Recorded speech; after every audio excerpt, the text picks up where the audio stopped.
अम्ल एसिड वैसा पदार्थ जो धातु से अभिक्रिया कर हाइड्रोजन गैस मुक्त करता है उसे अम्ल कहते हैं। या वैसा पदार्थ जो स्वाद में खट्टा हो उसे अम्ल कहते हैं। अम्ल के प्रकार। अम्ल दो प्रकार।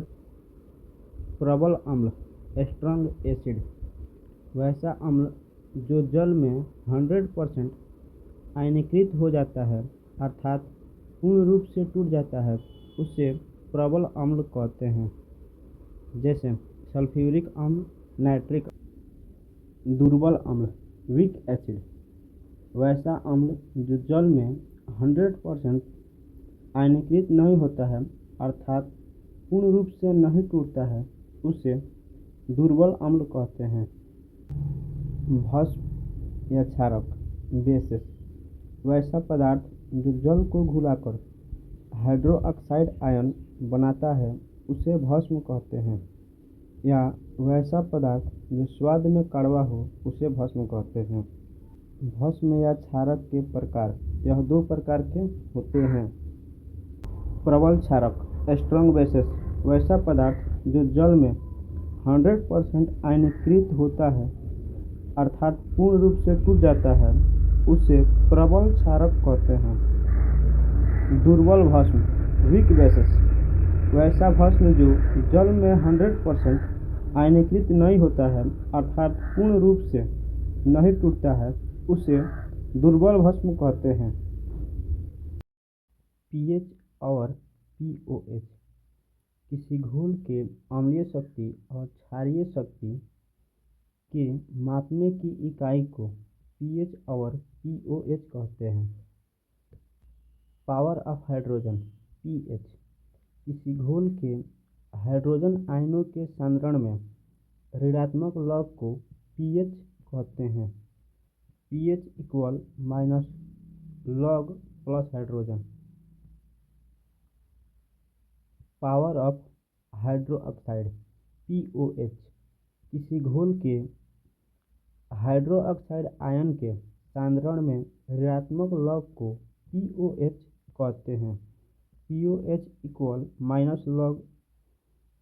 पीएच स्केल 1909 में विलियम सोरेंस ने अम्लीय और क्षारीय शक्ति को मापने के लिए एक स्केल बनाया जिसे पीएच स्केल कहते हैं। पीएच स्केल का मान 0 से 14 तक होता है। 1 से 3 तक प्रबल अम्ल होता है। 4 से 6 तक दुर्बल अम्ल होता है। 7 उदासीन होता है। 8 से 10 तक दुर्बल क्षारीय होता है और 11 से 14 तक प्रबल क्षारीय होता है। याद रहे कि शुद्ध जल का पीएच मान 7 होता है। दैनिक जीवन में पीएच का महत्व। जल का पीएच ज्ञात कर यह बता सकते हैं कि जल पेड़ पौधे और जीव जंतुओं के लिए सही है या नहीं। मिट्टी का पीएच ज्ञात कर बता सकते हैं उपजाऊ है या नहीं। खून का पीएच ज्ञात कर बता सकते हैं बीमारी है या नहीं। दांत का पीएच ज्ञात कर बता सकते हैं कि दांत मजबूत है या नहीं। हाइड्रोक्लोरिक अम्ल HCl यह पेट में अपने आप बनता है जिसके चलते भोजन पचते हैं। अगर पेट में अम्ल की मात्रा बढ़ जाता है तो अपच हो जाता है, गैस बन जाता है और पेट में दर्द करने लगता है। लैक्टिक अम्ल शरीर से मेहनत करने पर अपने आप लैक्टिक अम्ल बनता है जिसके चलते थकान महसूस होता है। थोड़ा सा आराम करने पर लैक्टिक अम्ल खत्म हो जाता है इसलिए थकान और दर्द भी कम हो जाता है। दूध दही में भी लैक्टिक अम्ल होता है। दूध में थोड़ा कम और दही में थोड़ा अधिक होता है, इसलिए दही बनने पर उसका पीएच मान घट जाता है। नेटल जंगल झाड़ियों के बीच उगने वाले डंकनामा पौधे को नेटल कहते हैं। साइट्रिक अम्ल यह अम्ल नींबू और नारंगी में पाया जाता है। पीतल और तांबे के बर्तन पर हरे रंग का परत जम जाता है, जिसे नींबू से ही रगड़कर साफ किया जाता है। पदार्थ का नाम और पीएच मान। हाइड्रोक्लोरिक अम्ल और अम्लपित्त आमाशय का पीएच मान 1.0 होता है। आमाशय रस का पीएच मान 2.3 होता है। नींबू का रस का पीएच मान 2.4 होता है। सिरका और कार्बनिक अम्ल का पीएच मान 3.0 होता है। नारंगी और साइट्रिक अम्ल का पीएच मान 3.5 होता है। टमाटर के रस का पीएच मान 4.1 होता है। नल के जल का पीएच मान 5.0 होता है। बोरिक अम्ल का पीएच मान 5.0 होता है 5.2 होता है। अम्लीय वर्ष का पीएच मान 5.6 होता है। कॉफी और मूत्र का पीएच मान 6.0 होता है। दही और लैक्टिक अम्ल का पीएच मान 6.5 होता है। शुद्ध जल लार या नमक का पीएच मान 7.0 होता है। खून का पीएच मान 7.4 होता है। अंडा का पीएच मान 7.9 होता है। समुद्र जल का पीएच मान 8.5 होता है। कुछ महत्वपूर्ण लवण। सोडियम हाइड्रोक्साइड या कास्टिक सोडा NaOH। NaOH बनाने की विधि। सोडियम धातु की अभिक्रिया जल से कराकर सोडियम हाइड्रोक्साइड बनाया जाता है। इस अभिक्रिया को क्लोर क्षार अभिक्रिया कहा जाता है। NaOH का उपयोग साबुन और सर्फ अपमार्जक बनाने में, कागज और फाइबर बनाने में, प्रयोगशाला में अभिकर्मक के रूप में, पेट्रोलियम के शोधन में। सोडियम बाई कार्बोनेट या बेकिंग सोडा, खावा सोडा NaHCO3। NaHCO3 बनाने की विधि। सोडियम क्लोराइड के जलीय घोल में कार्बन डाइऑक्साइड और अमोनिया गैस प्रवाहित करने पर सोडियम बाइकार्बोनेट बनता है। इस अभिक्रिया को अमोनिया सोडा सल्फेट अभिक्रिया कहते हैं। NaHCO3 का उपयोग भोजन जल्दी पकाने में, खस्ता और मुलायम बनाने में, अग्निशामक के यंत्रों में, प्रयोगशाला में अभिकर्मक के रूप में।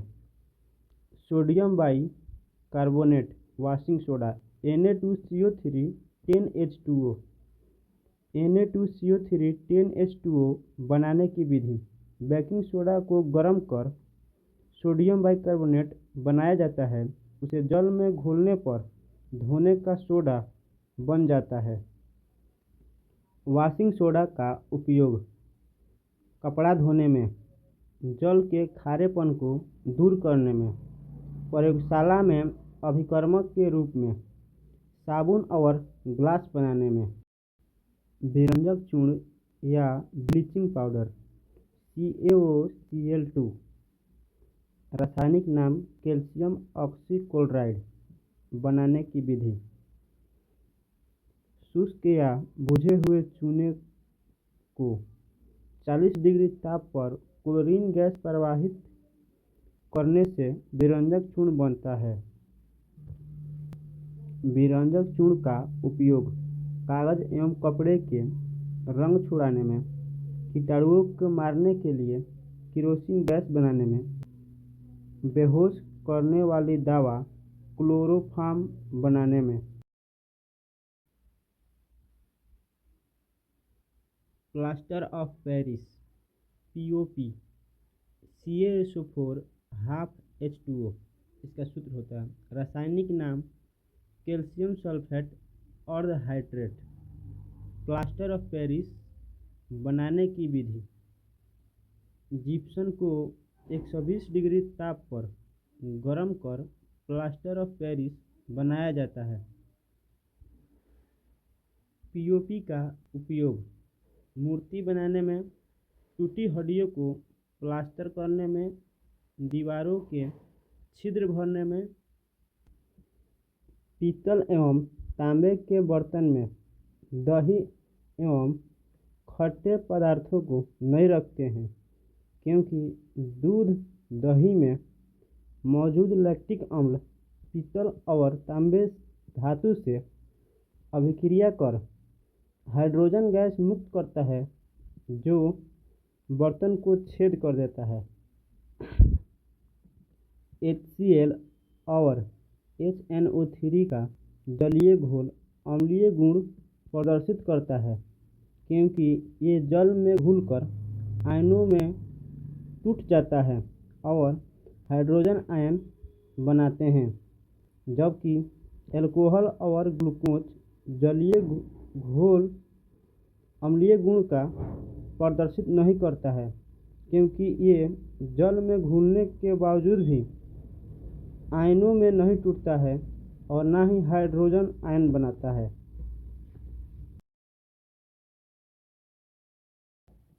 अग्निशामक यंत्रों द्वारा आग बुझाने की क्रियाविधि।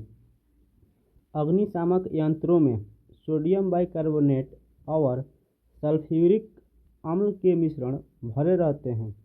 कुंडी दबाने पर इनके बीच रासायनिक अभिक्रिया होती है तो कार्बन डाइऑक्साइड गैस और फेन सहित द्रव बाहर निकलते हैं।